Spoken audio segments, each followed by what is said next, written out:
Hello YouTube fans, back again. I know I thought I'd do something as I've now gone with the Fly. Let's see, I got my chassis on today. That being Return of the Fly, shot in 1959, a follow up to the 58 Fly. To me, and this is me just being honest, this to me feels more like a remake than the fucking remake. Think about it, it's a die in a pod, comes out with a Fly's fucking head. But technically you could also say it's like the 89 sequel, like Father Like Son. Now people might want to know what the fuck I mean by that. Well, let me help you out. It starts off a couple of years later, which is funner because it now starts off with a little boy, remember, in the original 50s one? He's now a man. It's a little bit of a step down as this one is shot in black and white, and the original, as we all know, was shot in Technicolor. But it's professing to see Vincent Price buys his role. That's right, Vincent Price. And I do feel they do show a lot more of Vincent Price in the film, which I think is fucking awesome. You've got this guy in it, he's a bit of an arsehole really, you know, typical American, even in the 50s. They look at us as being snoopy, pompous, and people who have a cup of tea with the fucking Queen. Always got my nerves that with America, and this is just a typical type of guy. Snooper, snotter, you know, British upper class snob. Long but old, the guy has gone to his mum's funeral because they must have died her off.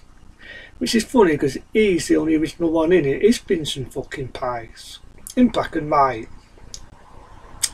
The guy is using him and he doesn't know it, and if that ain't nasty enough, he knocks him out. The guy already has a fear of flies with what happened in the original. He knocks him out, puts him in a fucking pod, and he comes out with a fly's head. This is why I say it's sort of like a fucking remake. So it's like funny, you got a guy running around with a fly's fucking head, and every 2 minutes you can see he's holding the fake head on his fucking body. It's fucking laughable, it's just laughable. But it's not bad as sequels go. You know, it's your typical B movie of the 1950s. He gets his revenge and he kills them one by one, if you know what I mean by that.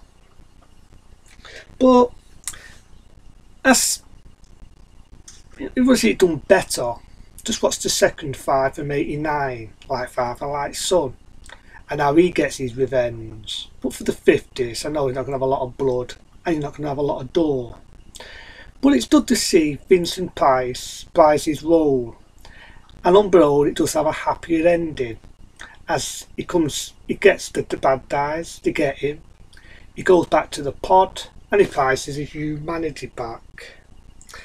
I do also like the idea that they got to look for a fly, just like in the original one.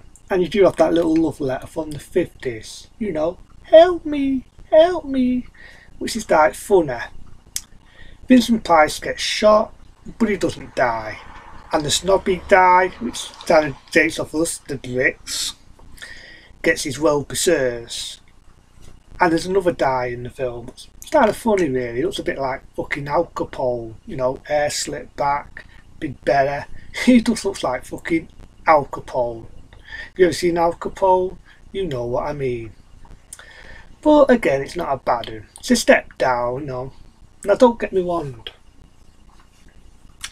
I do have a lot of black and white movies. You know, I've got the 1931 Ben Bedosi's Dracula. And I've got, you know, a lot of other 50s films from the 60s and so on. But to me it just felt like a step down, and it feels like they've done a copy, the beat for beat. But as a B movie goes from the 50s, it's not a bad one. So because it's not a bad one, it's a bit of a step down from the 58 one.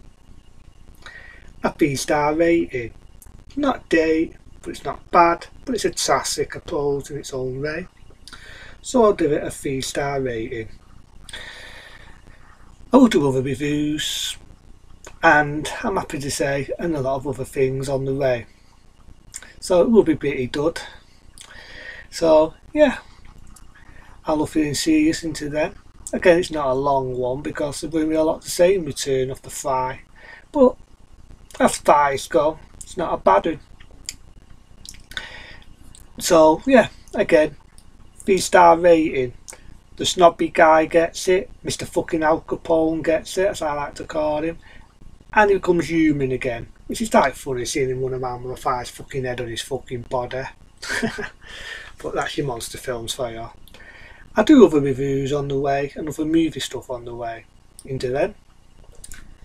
Have a good one.